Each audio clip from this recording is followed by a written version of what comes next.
പ്രിയ സഹോദരീസന്മാരെ, തമ്മിൽ കരുണയുള്ളവരായിട്ടിരിക്കുക. നിങ്ങൾ കൃപയാൽ രക്ഷിക്കപ്പെട്ട ഒരു പാപിയാണെന്ന് നിങ്ങൾ ശരിക്കും വിശ്വസിക്കുന്ന നിങ്ങളുടെ ഭാര്യയോടോ ഭർത്താവിനോടോ നിങ്ങൾ അങ്ങനെ കോപിക്കുകയില്ല, ഒരിക്കലുമില്ല.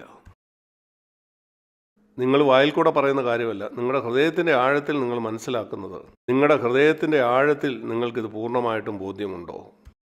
നിങ്ങളൊരു അധമ പാപിയാണെന്നും നിങ്ങളോട് ദൈവം വളരെയധികം കരുണ കാണിച്ചിട്ടുണ്ടെന്നും. നിങ്ങളുടെ ഭാര്യയോ ഭർത്താവോ നിങ്ങളോട് എന്തു തന്നെ തെറ്റ് ചെയ്താലും അത് സാരമില്ലെന്ന് പറയത്തക്കോണം. നമുക്കെല്ലാം തെറ്റ് പറ്റും, അത് സാരമില്ല, വിഷമിക്കണ്ട, അത് വിട്ടേക്ക്. നീ അതെന്നോട് പറയാത്തത് കൊണ്ടോ അത് ചെയ്യാത്തത് കൊണ്ടോ ഈ ലോകം അവസാനിക്കാനായിട്ട് പോകുന്നില്ല. സാരമില്ല, പോട്ടെ. ഭക്ഷണത്തിന് രുചി അത്ര പോരായിരുന്നു. അവൻ്റെ ഭാര്യ പാകം ചെയ്ത ഭക്ഷണം അവനെ ആഗ്രഹിച്ച പോലെ നല്ലതല്ലായിരുന്നുകൊണ്ട് എത്ര പേർക്ക് നിരാശ തോന്നുന്നു. നിങ്ങളുടെ ജീവിതത്തെ നിങ്ങൾ പരിശോധിച്ചാൽ ഇതുപോലെയുള്ള ഒത്തിരി മേഖലകൾ നിങ്ങൾക്ക് നിങ്ങളുടെ ജീവിതത്തിൽ കണ്ടെത്താൻ കഴിയും. കൃപയാൽ രക്ഷിക്കപ്പെട്ട ഒരു പാപിയാണ് നിങ്ങൾ സത്യമായിട്ട് വിശ്വസിക്കുന്നില്ല. മറ്റുള്ളവരിൽ മതിപ്പുളവാക്കാൻ നിങ്ങൾ പറയുന്ന വെറും ഒരു വെറുതെ വാക്കാണത്. നിങ്ങൾ ശരിക്കും അങ്ങനെയാണെങ്കിൽ നിങ്ങൾ കരുണയുള്ള ഒരാളായിരിക്കും. നിങ്ങളുടെ കോപം അത് പൂർണ്ണമായിട്ടും ഇല്ലാതാകും. ഞാൻ പറയട്ടെ, എൻ്റെ ക്രിസ്തീയ ജീവിതത്തിൻ്റെ ആരംഭകാലത്ത് ഞാൻ വളരെയധികം കോപിക്കുന്ന ഒരാളായിരുന്നു. എൻ്റെ വിവാഹത്തിൻ്റെ ആദ്യ നാളുകളിലും ഞാൻ സത്യസന്ധമായിട്ടും ദൈവമഹത്വത്തിനായിട്ട് പറയാം, അതെൻ്റെ ജീവിതത്തിൽ നിന്ന് പോയി. അതെൻ്റെ ജീവിതത്തിൽ നിന്ന് പോകാനുള്ള പ്രധാനപ്പെട്ട കാരണം ഇതാണ്. ഞാൻ എത്ര മഹാഭാവിയായിരുന്നു ദൈവം എന്നെ കാണിച്ചു.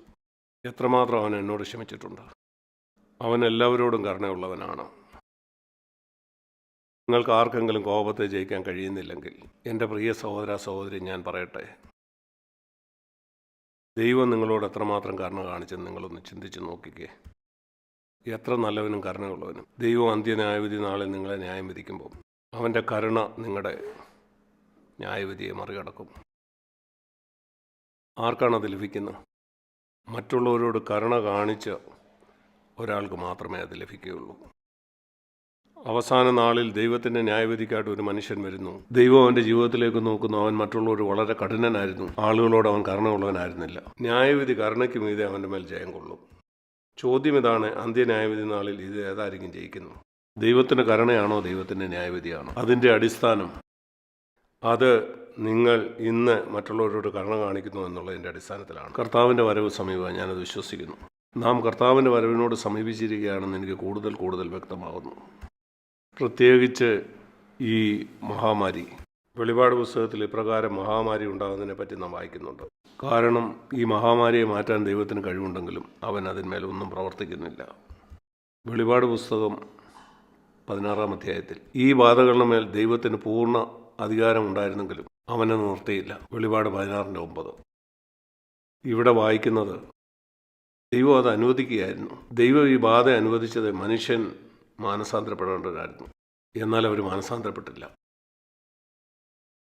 ഞാൻ കണ്ട മറ്റൊരു കാര്യം ഇതാണ്. ആളുകൾ മനുഷ്യരുടെ പുറകിൽ അവരെക്കുറിച്ച് കുറ്റം പറയുമ്പോൾ നിങ്ങൾ ഒരാളെക്കുറിച്ച് സംസാരിക്കുന്നു, മറ്റൊരാളെക്കുറിച്ച് നിങ്ങൾ വളരെ മോശമായ ഒരു കാര്യം സംസാരിക്കുന്നു. ആ സമയത്ത് നിങ്ങൾ ചിന്തിക്കണം, കൃപയാൽ രക്ഷിക്കപ്പെട്ട ഒരു പാപിയാണ് നിങ്ങളെന്ന് നിങ്ങൾ വിശ്വസിക്കുന്നുണ്ടോ? നിങ്ങൾ പരസ്യമായിട്ട് ഇത് പറയാറുണ്ട്, ഞാൻ കൃപയാൽ രക്ഷിക്കപ്പെട്ട ഒരു പാപിയാണ്. ഈ സമയത്ത് നിങ്ങളോട് തന്നെ ചോദിക്കാം, നിങ്ങളത് വിശ്വസിക്കുന്നുണ്ടോ? നിങ്ങൾ അങ്ങനെയെങ്കിൽ നിങ്ങൾ ആ വ്യക്തിയെക്കുറിച്ച് വിലയിരുത്തിയപ്പോൾ, അവനെക്കുറിച്ച് ഒരു കാര്യം പറഞ്ഞപ്പോൾ നിങ്ങൾ കൂടുതൽ കരുണയുള്ളവനായിരുന്നിരിക്കണം. കാരണം അവനും കൃപയാൽ രക്ഷിക്കപ്പെട്ട ഒരാളാണ്, അല്ലെങ്കിൽ ഇതുവരെയും രക്ഷിക്കപ്പെടാത്തവൻ. ഞാൻ ചിന്തിക്കുന്നത് നമ്മുടെ മനസ്സിൽ നാം കരുതേണ്ട വളരെ പ്രധാനപ്പെട്ട ഒരു കാര്യമാണിത്. മത്തായിയുടെ സുവിശേഷം 5-ൽ യേശുവിൻ്റെ ഗിരിപ്രഭാഷണത്തിൽ നാം അധികം ചിന്തിക്കാത്ത ഒരു വാക്യം അവിടെയുണ്ട്. മത്തായി 5-ൽ യേശു ഇപ്രകാരം പറഞ്ഞു. ആ ഗിരിപ്രഭാഷണത്തിൽ പല കാര്യങ്ങൾ പറയുമ്പോൾ മത്തായി 5:3 മുതൽ 9 വരെ, ക്ഷമിക്കണം 10 വരെ, അതിൻ്റെ 7-ാം വാക്യത്തിൽ കരുണയുള്ളവൻ ഭാഗ്യവാൻ, അവർക്ക് കരുണ ലഭിക്കും. അതുകൊണ്ട് എല്ലാവർക്കും കരുണ ലഭിക്കുകയല്ല. നമുക്കെല്ലാവർക്കും കിട്ടുമെന്ന് നമ്മൾ ചിന്തിക്കുമായിരിക്കും. എന്നാൽ ഞാൻ പറയട്ടെ, എല്ലാവർക്കും അത് കിട്ടത്തില്ല. കരുണയുള്ളവൻ ഭാഗ്യവാൻ, അവർക്ക് കരുണ ലഭിക്കും. കഴിഞ്ഞ ദിവസം ഞാൻ ചിന്തിക്കുകയായിരുന്നു, ഞാൻ സാധാരണ പറയാറുണ്ടല്ലോ, 2 പാപങ്ങൾ മാത്രമേ ഗിരിപ്രഭാഷണത്തിൽ പറയുന്നുള്ളൂ, അത് നിങ്ങളെ നരകത്തിലേക്ക് കൊണ്ടുപോകുന്നു. ഈ ഗിരിപ്രഭാഷണത്തിൽ 2 പ്രാവശ്യം മാത്രമേ നരകത്തെക്കുറിച്ച് പറയുന്നുള്ളൂ. അതിലൊന്ന് കോപത്തെ സംബന്ധിച്ചാണ്. നിങ്ങൾ നിങ്ങളുടെ കോപത്തെ ലഘുവായിട്ട് എടുക്കുന്നുണ്ടെങ്കിൽ 21-ാം വാക്യത്തിലാണത് പറയുന്നത്. അവസാനം അവൻ നിത്യ നരകത്തിൽ ചെന്ന് ചേരും.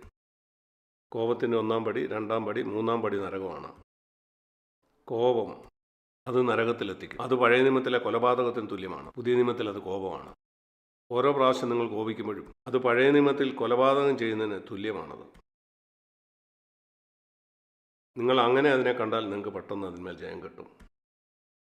മറ്റൊരാളെ കൊല്ലുന്ന ആളെ നിങ്ങളങ്ങനെ കാണുന്നു. പുതിയ നിയമത്തിൽ അതിന് തുല്യമാണ് നിങ്ങൾ കോപിക്കുന്നത്. 21-22 വാക്യം. മറ്റൊന്ന് കണ്ണുകൊണ്ട് മോഹിക്കുന്നതാണ്. വ്യഭിചാരം ചെയ്യുന്ന ഒരാളെ നിങ്ങൾ വിധിക്കുന്നു. ഇവിടെ പറയുന്നു കണ്ണുകൊണ്ട് നിങ്ങൾ മോഹിക്കുമ്പോഴും അതിന് തുല്യമാണ്. നിങ്ങൾ അങ്ങനെ നരകത്തിലെത്തും. 29-ാം വാക്യം. ഞാൻ ചിന്തിച്ചു ഇത് 2 മാത്രമേ ഉള്ളൂ. കഴിഞ്ഞ ദിവസം ഞാൻ കണ്ടു വേറൊന്നും കൂടെ ഉണ്ട്. അത് കരുണയില്ലാതിരിക്കുന്നതാണ്. കരുണയില്ലാത്ത മനുഷ്യൻ നരകത്തിലേക്ക് പോകും. മത്തായി 6:15 വാക്യം. നിങ്ങൾ മനുഷ്യരോട് പിഴകളെ ക്ഷമിക്കാഞ്ഞാലോ നിങ്ങളുടെ പിതാവ് നിങ്ങളുടെ പിഴകളെയും ക്ഷമിക്കുകയില്ല. അങ്ങനെ നിങ്ങൾ മരിച്ചാൽ നിങ്ങളുടെ പിഴകൾ ക്ഷമിക്കപ്പെടാതെ നിങ്ങളെവിടെ പോകും? ഞാൻ വിചാരിക്കുന്നത് നിങ്ങൾക്കറിയാമെന്ന്. രണ്ടാമതൊരവസരമില്ല. ഒരിക്കൽ മരണവും പിന്നെ ന്യായവിധിയും ദൈവം മനുഷ്യനെ നിയമിച്ചിരിക്കുന്നു. എബ്രായർ 9:27. അതുകൊണ്ട് ഞാൻ ആരോടെങ്കിലും ക്ഷമിക്കാതെ ഞാൻ മരിച്ചുപോയാൽ എന്തു സംഭവിക്കും? ഒരാൾ എനിക്ക് വളരെ അധികം ബുദ്ധിമുട്ടുണ്ടാക്കി, എൻ്റെ ഒരു മകനെ തന്നെ വളരെയധികം മുറിപ്പെടുത്തി, അല്ലെങ്കിൽ നിങ്ങളുടെ മകളോട് മോശമായിട്ട് പെരുമാറി, അങ്ങനെ ഏതെങ്കിലും വളരെ മോശമായ ഒരു കാര്യം നിങ്ങൾക്കെതിരെ ചെയ്തു. നിങ്ങൾ പറയുന്നു എനിക്കൊരിക്കലും അവനോട് ക്ഷമിക്കാൻ കഴിയില്ല. വളരെ മോശപ്പെട്ട ഇതുപോലുള്ള കാര്യങ്ങളല്ല, ചെറിയ കാര്യങ്ങൾ ചെയ്തവരോട് പോലും നമുക്ക് ക്ഷമിക്കാൻ കഴിയുന്നില്ല. നിങ്ങൾ അങ്ങനെ മരിച്ചാൽ ഞാൻ നിങ്ങളോട് ചോദിക്കട്ടെ, ദൈവവചനത്തെ സത്യസന്ധമായിട്ട് അഭിമുഖീകരിക്കുക. യേശു പറഞ്ഞ ആകാശം ഭൂമിയും മാറിയാലും എൻ്റെ വാക്ക് മാറുകയില്ല. നിങ്ങൾ മറ്റുള്ളവരോട് ക്ഷമിച്ചില്ലെങ്കിൽ നിങ്ങളുടെ സ്വർഗീയ പിതാവ് നിങ്ങളോട് ക്ഷമിക്കുകയില്ല. അങ്ങനെ നിങ്ങൾ മരിച്ചാൽ നിങ്ങളെവിടെ പോകും? ഇവിടെയാണ് പുതിയ നിയമത്തിൽ 3-ാമത് നരകത്തെപ്പറ്റി പറയുന്നത്. ഈ ഗിരിപ്രഭാഷണത്തിൽ കരുണ ന്യായവിധിയെ ജയിച്ച് പ്രശംസിക്കുന്നു. നിങ്ങൾ മറ്റുള്ളവരോട് കരുണ കാണിക്കുന്നവനാണെങ്കിൽ. യേശു പറഞ്ഞു, കരുണയുള്ളവർ ഭാഗ്യവാന്മാർ, അവർക്ക് കരുണ ലഭിക്കും. നിങ്ങൾ ചിന്തിക്കുന്നതിനേക്കാൾ ഇത് വളരെ വളരെ പ്രധാനപ്പെട്ട ഒരു കാര്യമാണ്.